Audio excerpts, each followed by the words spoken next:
exclusively on ESPN Plus. UFC 313, Saturday.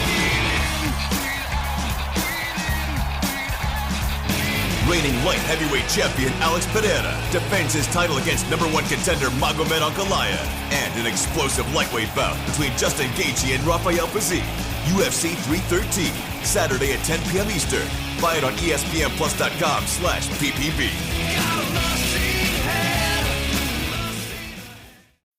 This episode is brought to you by State Farm. From your morning podcast to your afternoon playlist, State Farm knows you personalize your entire day. And that's why State Farm helps you personalize your insurance with the State Farm Personal Price Plan. It offers coverage options that help protect what you care about most at an affordable price just for you. Like a good neighbor, State Farm is there. Prices vary by state. Options selected by customer. Availability and eligibility may vary.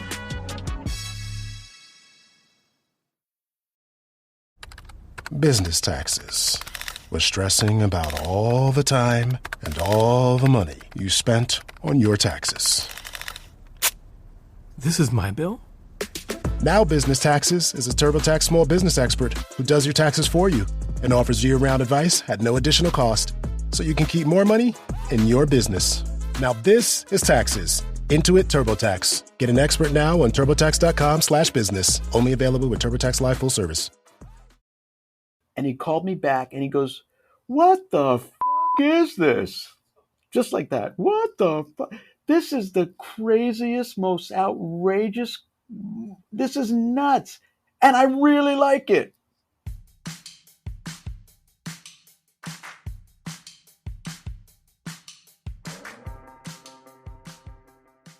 Hello, and welcome to a new episode of Live Through That. I'm your host, Mike Hipple, and on this podcast, we'll dig a little deeper into a pivotal moment into the lives of some of my favorite artists from the 80s and 90s. This week, we're doing an 80s deep dive with Ozn from Ebn-Ozn.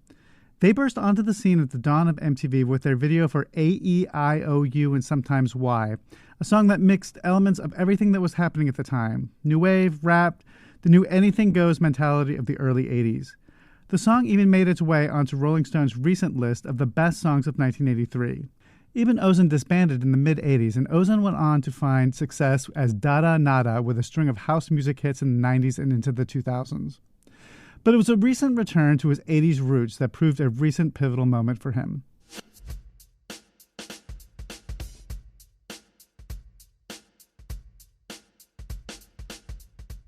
I'd gotten a message on Instagram that from a band called The Reflex, which is a cover band in Southern California. They're a wonderful, wonderful 80s cover band and very successful. And they wanted to know if I was the Ozn from Ebn-Ozn. And I said, yeah. And they said, oh my goodness, we were trying to find you and we didn't know how to find you. And one of the guys said, we thought you were dead. Because I'd been recording under a different name for years. And then, as you may remember, I wasn't in music anymore, and my creative pursuits were film oriented. But then I went back to it again, and so he said, "We are producing with a club in Huntington Beach, California, a series where on Friday nights we bring a rock star from the '80s into our set. So we perform for 90 minutes." And then the artist from the 80s comes on at the end of our set and maybe does 15, 20 minutes and closes the set with us. Do you want to do it? I said yes, but I didn't really mean it yet. I was yes because I thought I should. I mean, this is kind of a cute story. So I call one of my best friends who's a musical theater director in New York. And I've been friends with this guy forever, named Justin Ross. And you know, we're like brothers. We've known each other forever. And I said, they want me to do AEIOU Sometimes Why as one of the songs. And, you know, that was such a duet between my partner, Eben, who did pass away in '98.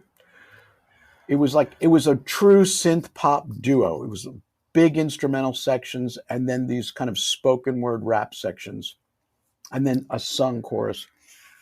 I said, you know, the spotlight, like literally when we did it live, it'd be on him, then it'd be on me, then it would go back and forth. But I'm going to be doing this alone as the front man. Plus, it's really such a character story. It's an acting story. Meanwhile, I'm giving this guy all these reasons in the world why I shouldn't do it. And then I went like this. And it's really a video. It's not live. And how am I going to show the character arc of the character, because it's such an acting song? How am I going to show the arc of the character from the beginning, middle, end? And he goes like this. Character arc. Jesus Christ, shut the fuck up. Are you out of your fucking mind? He goes, shut up.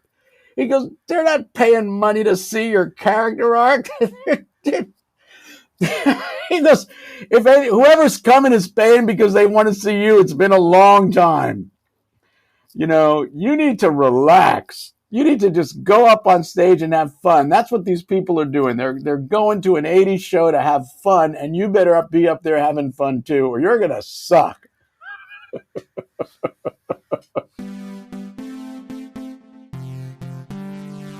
I still laugh. I'm blushing if people could see this. It was like a Zen master hit me in the head with a hammer. I was like, oh, have fun. Oh, right. That's what we're supposed to do up there. Right. This is not an exploration of the depth of my psyche about relationships and communication, which the record's about, but right. So as soon as he said it, I was all good. And the band was great to me. I warned them. I said, I've had successful records, even up into the late 2000 teens under the name Dada Nada, but I haven't performed live in 32 years. That's a long time. And I'm going to need rehearsal time, and you guys got to be patient with me. And he goes, don't even worry about it. Sure, we'll rehearse with you. And they did. And they were super patient. And I was kind of nervous. But when I was in the green room waiting to go on, they gave me an artist liaison, like a guy who kind of guides me around. And I said, could you get an empty garbage can? Because I might have to puke. And he laughed and he went, really? I said, no, really. So just have one available. So we did. And the opposite happened. I'm in that green room and I'm cool as a cucumber. And then he came out and he gave me the 5-minute warning and he walked me up into the wings. And I thought I'd be scared shitless. And I wasn't in the least. I've been trained from the time I was a little child to be a performer. I was performing live at 10 years old. I was performing professionally at 11. I was in the New York City Metropolitan Opera for 2 years as a soloist. So I guess all I can think of is, that cliche riding a bike. It's like neurologically, my brain just kind of went, oh, I know that one. And I was fine. And oh my God, I took one step up those steps. By the time I hit the third step, I was elated.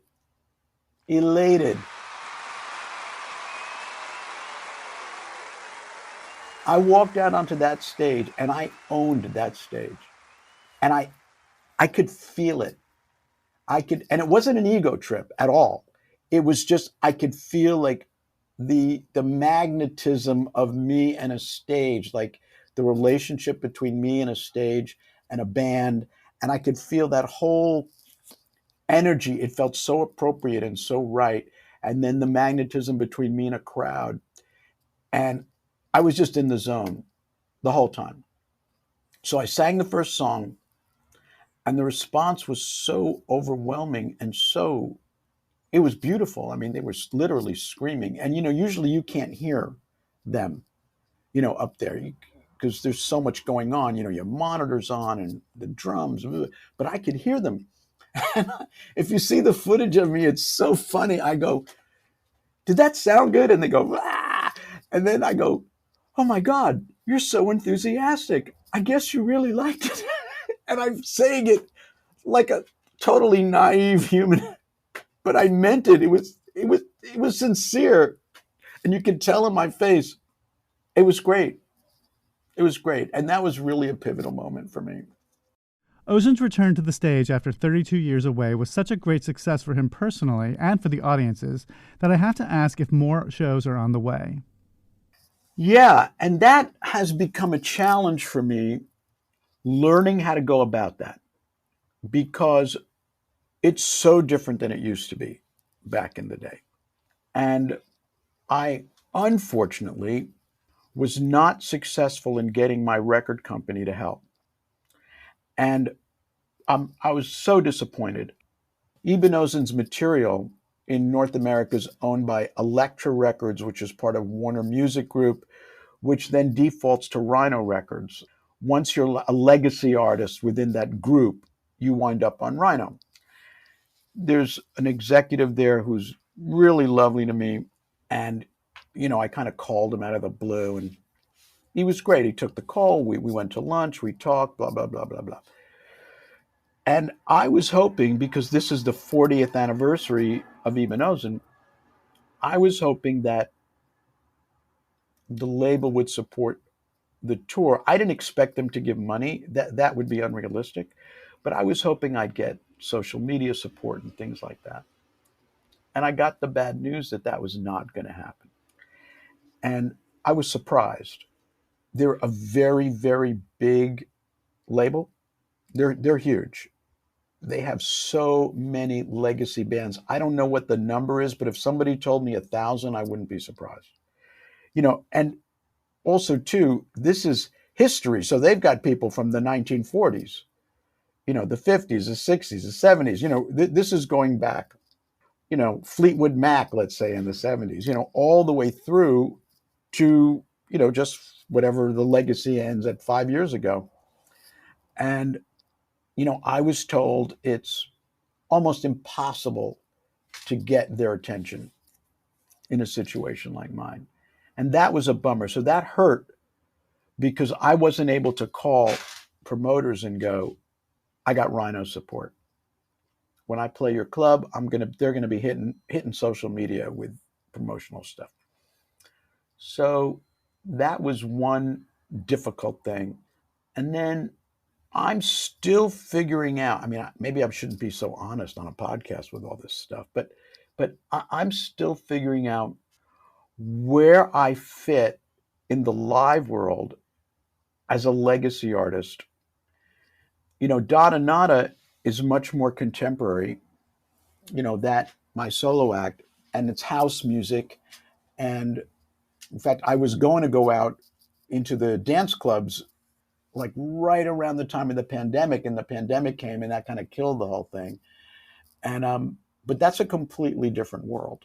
Some of the guys affiliated with the Alt Hall of Fame have been very supportive of me and helpful. I guess that video got circulated around. Richard Blade, who's a celebrity DJ and very associated with the 80s, he's been incredible. I didn't even know it, but he was making phone calls about me to people. And somebody'd call me and go, Richard Blade told me about you. And I went, wow, really? That's so kind. What a lovely guy. And he has an amazing reputation in the business, and I see why. He just sincerely loves that period of music. And he's like a fanboy. I watched him DJ, and he's got this look like a 5-year-old on his face, and he's singing along. He's using, I think, CDs or something, and or maybe it's digital. I'm not sure, but the song's playing. Let's say it's The Cure or something, and he's singing along up there, and he looks like a 5-year-old kid. And I'm going, my God, he's so really just loves this stuff, and so he's been really helpful to me. I'm trying to find my place. Like, how is it going to work? I wanted to talk more about how Ebn-Ozn's big song, AEIOU and Sometimes Why, came about, particularly where the rap elements came from in the song.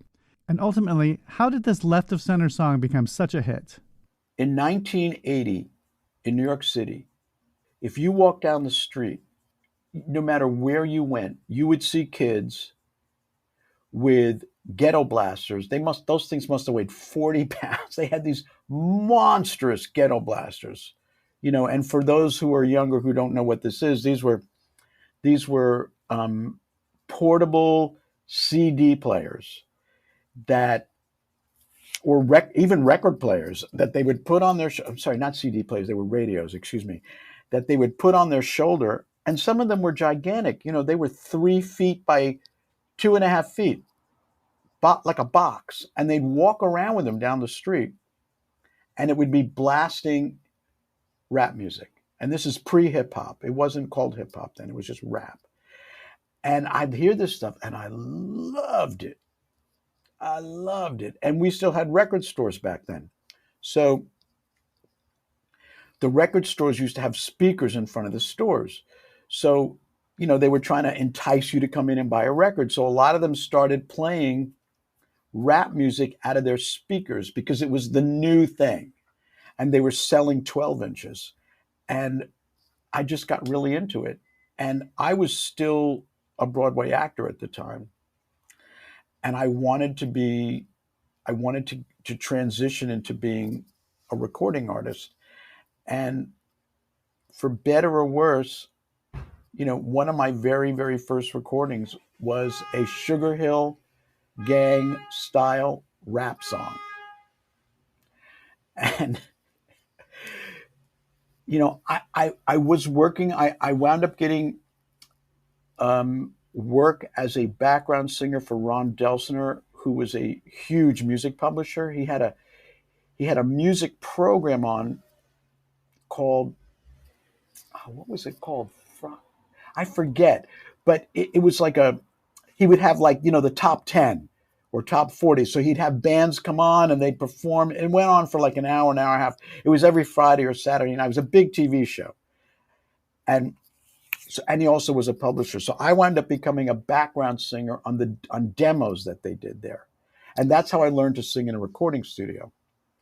But I was still really a Broadway guy at the time. And it was a very different skill set, singing musical theater, especially back then, because it wasn't pop music. It was legit traditional singing, closer to opera. And I had to learn how to sing pop music, which I did. But I made this hip hop demo. Well, not hip hop, a rap demo. And I started circulating it around. And that's what happened. And this is around the time he met Ned Lieben, who ultimately became the Even in Ebn-Ozn. I was dating a Australian model named Monica, who had a friend named Jay Aaron. And Jay Aaron was a major rock producer from Austin, Texas. And he produced Eric Johnson. I don't know if you know who that is, but Eric Johnson is a marvelous guitar instrumentalist. He's a monster. And he produced him, and he owned a recording studio in Austin. Anyway, he was in New York. And she said, "Oh, I should introduce you to Jay." So he said, "Let me hear what you got." I played it, and he goes, "Man, that's crazy." He goes, "It's so not my world. I don't know anything about it. I'm a rock and roller, straight up. But you should meet this guy I know named Ned Lieben, because he likes really left field eccentric stuff." And I went over to Eben's loft. And I went to his recording studio. He owns Sun Dragon Recording Studios, which is where the Talking Heads recorded, and the Ramones, David Johansen. I mean, this was a serious street retail recording studio in New York City. And he was the owner. And I played this rap song for him, and he loved it. He went, "Oh my God, that's so great," because it was kind of funny too. And then he started playing me stuff, and his stuff sounded very Kraftwerky at the time. And he was working on a Fairlight, which I'd never heard of. No one had ever heard of it.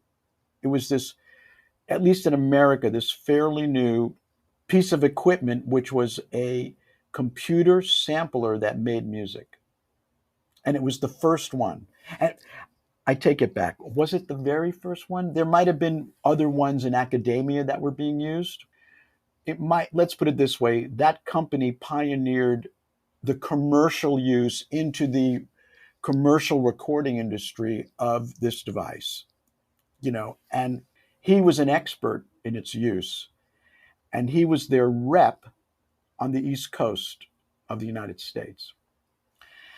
And Peter Gabriel was using it in England, and I think Stevie Wonder was using it a little bit. You could look it up.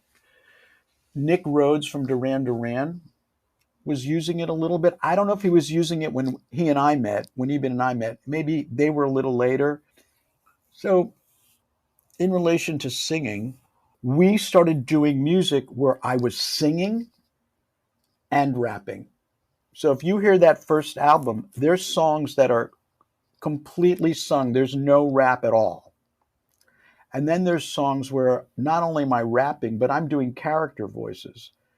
Because I, very much was a trained actor, and he and I had a big sense of humor, and we didn't take a lot of shit seriously. So we would come up with ideas where I would do a character in a song. And if you listen to all of AEIOU, not the MTV version, which is an edit, it was really written like a 6.5-minute record. If you listen to it, you'll hear all these different voices and stuff. And that's me doing all these different characters in there.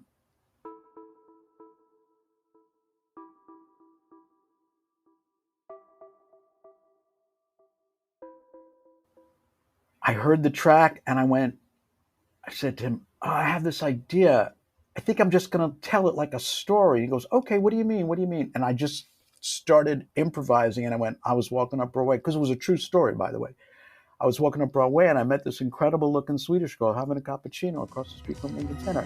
I was walking up Broadway, and there's this incredible looking Swedish girl having a cappuccino across the street from Lincoln Center. I started talking to her, and she said her name was Lola. Her English wasn't too good, but we wound up spending about 5 hours together just hanging out, So we go back to my place and we get high and we get really into each other, man. It was love about to happen, I'm serious.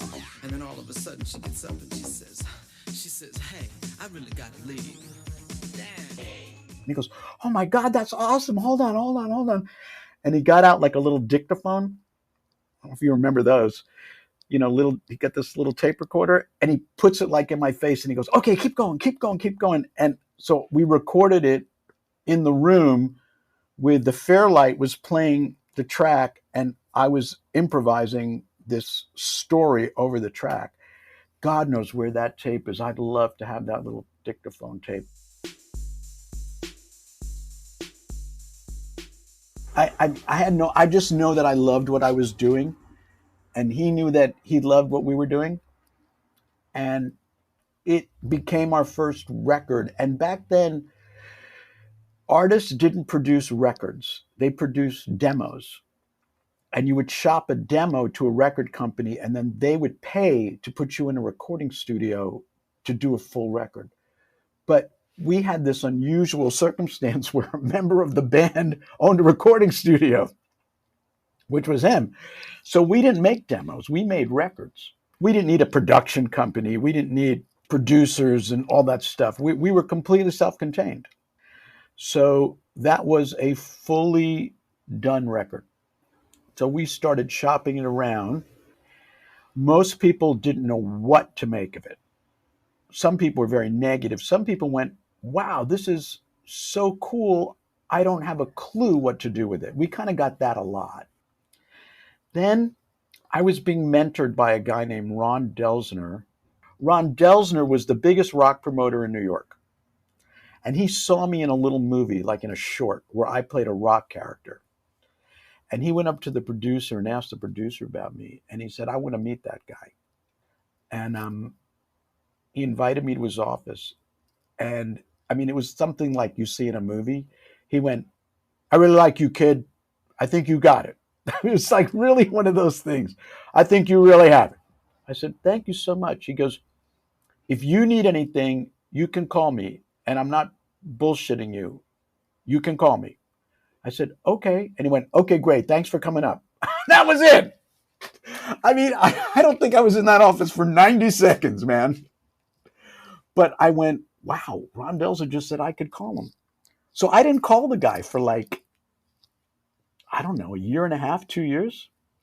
And then when Ebn and I made that record, I called him. And sure enough, he took my phone call. What do you got? Well, I just made a record. Really? Send it over. And you would send people cassettes. I went over to his office. I dropped it off with the assistant, and he listened to it right away. And he called me back, and he goes, what the fuck is this? Just like that. What the fuck? this is the craziest, most outrageous, this is nuts. And I really like it. He goes, I don't know who to send this to, but I know a guy that's going to get it, and he knows who to send it to. And that was a lawyer who was making a reputation bringing over British synth pop from London into New York. There was this real kind of symbiotic relationship in New York and London back in those days with the musicians, with the record companies, producers. It was cheap to fly there. People would go there for the weekend, and his name was Stephen Mashat, and his father was Marty Mashat, who was also a music lawyer and very well known for working with the big British, like the stadium acts of the 70s. And this guy brought us to Bob Krasno at Elektra Records, who had a reputation for liking very left field, eccentric music that he thought had a commercial edge. He was a real record man. A lot of people used to say they were record men, but they weren't. But he really was. He had real ears, that guy. And he had balls. He would take big creative risks. And he heard it and immediately signed us, like at the snap of a finger. It was crazy. And that began everything.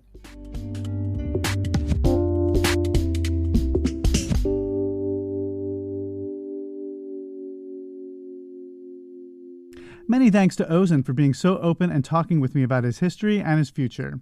He is still out there creating music and art, so be sure to keep your eyes peeled for new stuff from him. And a quick reminder that you can buy my book on 80s musicians and where they are today, 80s Redux, and its sequel, Live Through That, on 90s artists, wherever you buy your books. And if you like this show, please leave a review where you're listening. It always helps others find us. And of course, subscribe so that you won't miss an episode. And thanks for listening.